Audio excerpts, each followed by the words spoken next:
Hello, I'm Raina Morgan with iHealthTube. Visiting today with Dr. Aaron Katz. He wrote Prostate Health. He is the Associate Professor of Clinical Urology and the Director for the Center for Holistic Urology at Columbia University. You practice something called integrative medicine.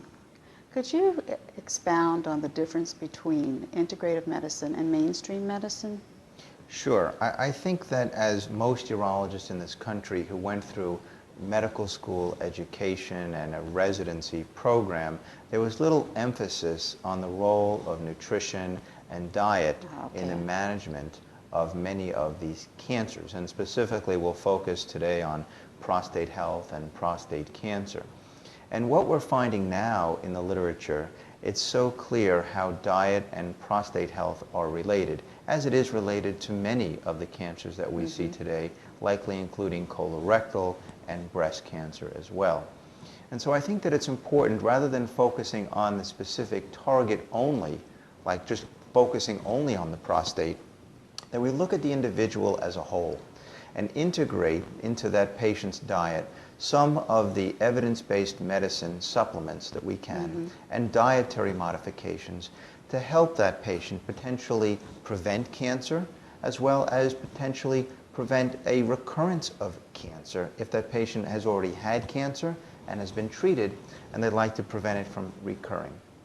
So with integrative medicine, you get ahead of the game is what you're doing. You go and you start getting checked.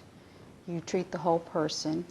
Yes, we're proactive, and we're also not only treating the diet and we're modifying the diet, but we're also looking at the stress components that are in that person's life. Why did that patient develop a cancer? What types of modifications can we do, like meditation and yoga? And now we're finding out through the literature and through studies that so many of these modifications in our lifestyles can have an effect on our health, in cancer health, as well as in other medical conditions like cardiovascular disease, as well as in stress-related diseases like ulcers. So this would help prevent a lot of cancers, wouldn't it?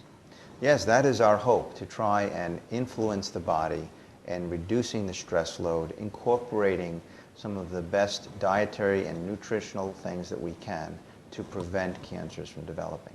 About what age should a man start looking into this, getting tests? He shouldn't wait until he has an enlarged prostate. He should be looking into this sooner, right?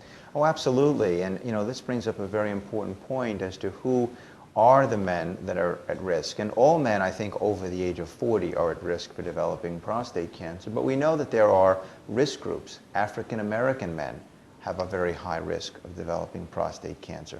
And men with a family history. Yesterday in my office, I saw a man that came in with his father. His father has prostate cancer, his grandfather has prostate cancer, and his uncle has prostate cancer. And he was there to evaluate his dad, but then I turned to him and I said, hey, you've got to start incorporating some of these things into your own diet because you have a very strong family history, and we know that that in itself is a very high risk factor for developing this disease. Okay, Dr. Katz, well, we'll visit some more with the information that you're giving us. Thanks so much. Thank you.